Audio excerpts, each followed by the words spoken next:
This has been my dream since I started stand-up comedy, doing a special in New York City. This is it. This is it. New York, New York! Yeah, New York! I'm walking over here! That was all I thought New York was before I came here. I just thought it was a city of people almost getting run over. Just everyone walking into the street, a taxi rolling up, slamming the hood. I'm walking over here! What's wrong with you? You want some coffee? I didn't even know what that meant. All I knew was one day I was going to go to New York City. And I too was going to almost get run over by a car. I had a dream and I set out. And you know what? It's a lot harder than it seems. You know, in the movies, they make it look simple. They make it look like you run out, the car almost hits you, you do that thing, you slam the hood and then move on. But it's not that easy. It's all about timing. It's all about timing. It's all about being precise. You have to get out there at the exact same time that the taxi is there so that it stops so that you can hit the hood. Right? If you don't have the guts and you come out too late, the car's gone. It's a waste of everyone's time. You just look like a mad person now. You're just like, hey! I'm walking over here. If you come out at the exact time as the car, then you just get run over. That's just pointless. You know, it's like, hey, he was walking over here. What's wrong with you? The worst though is when you come out too early, because that's just awkward for everyone involved.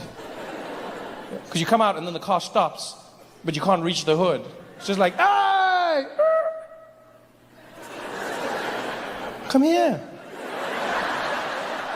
No, come closer, please. I want to tell you a secret. Come here. No, I'm from Africa. I have a dream. Please come closer. I just want you. I'm walking over here. I love this city. Are you kidding me? New York. My dream was to come out here. As soon as I got here, I was like, this is it. There is an energy in the city that exists nowhere in the world. New York, New York. I love it, everything about it. You know what fascinates me about New York? Is how much people trust the traffic lights. I have never seen anything like it. You must remember, I come from an African country, and all over Africa we have traffic lights, but we don't use them. Right? It's less of a command and more of a suggestion. It's not stop, it's stop. It's almost like, you know, it's almost like an African traveled the world, saw that other people had traffic lights, and then just brought them back, but didn't know what they were for. Like the guy was just like, guys, we need to get traffic lights, huh? And people were like, what for? It's for the intersection. It adds atmosphere. But no one actually knew what it was about. We don't care about the lights, and we don't trust the lights. But in New York, I've never seen it. People trust that light with their lives. I was walking through the streets one day. I was walking next to this man. I'll never forget this, right? He's standing there on the sidewalk, and the light changes in our favor. And I look to the side, and there's this truck that is barreling down the road. And I'm looking at the truck, and as soon as the light changes, the guy next to me, he just steps out into the road. And so instinctively, I stuck my hand out to protect him. I was like, yo, dude, there's a truck. And he was like, it's okay, we've got the light.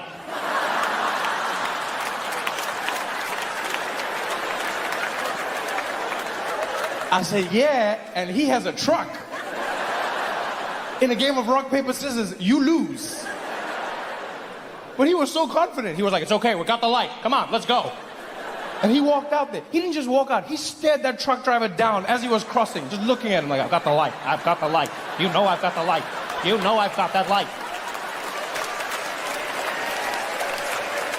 I was running behind him all apologetic. I'm sorry, I'm sorry, I would have stopped. I'm sorry, I've never done this before.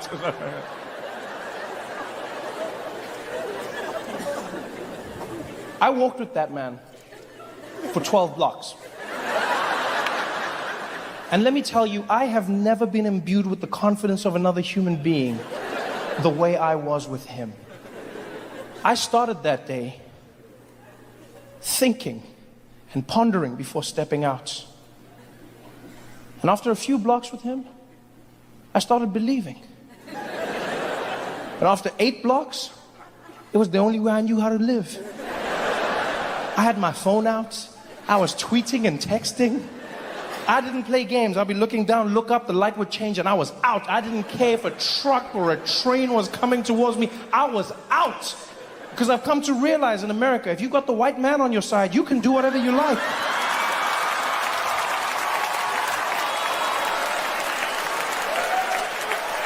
You just roll. What an exciting time it's been.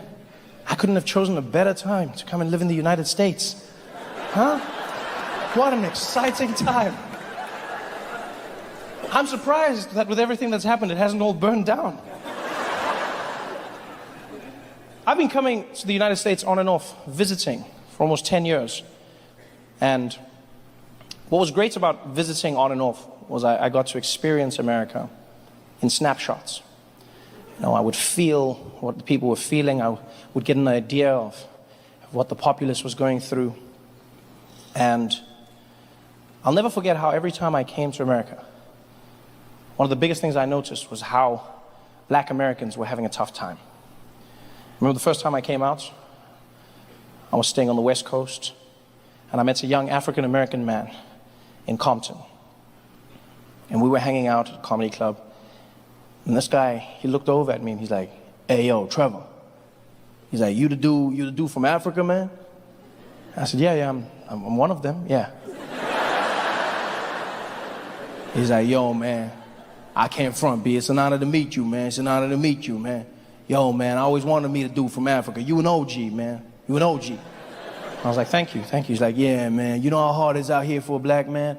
Dude, I can't front, man. You can't get no jobs, man. The cops be on your ass all the time, man. Yo, I'm finna go to Africa myself, man. Yo, I'm gonna go to Africa with you, man. I'm going with you, B." And I was like, "Yeah, if you buy the ticket, we can roll. I mean, let's go." And I connected with him today. I felt something. Fast forward a few years later. I remember I met a beautiful black woman down south. I was doing shows in Birmingham, Alabama. And this woman came up to me after the show, and she connected with me instantly. She was like, "Trevor, baby, can I just tell you right now, I ain't never met a stranger I felt so connected to. When you talk about Africa, when you say those things, I'm like, oh man, oh Lord, I wish I could go with you. Tell me all about the motherland, baby. I want to go to a place I can call my own. I want to go to a place where people don't look at me like I don't belong. Tell me all about Africa, baby. Tell me all about it." And I could feel what she was saying. And I knew that people weren't having a good time. And then you fast forward to 2016. And I'll never forget that moment when Donald Trump closed the lead, had a 1 in 2 chance of being president of the United States. And for the first time in my life, I had white Americans coming up to me going, "So Trevor, tell me about Africa. What's going on out there?" It's sounds like a plan, am I right? What is it, motherland? Motherland? Yeah. I should come with you. Ali Boombaye. Count me in, buddy.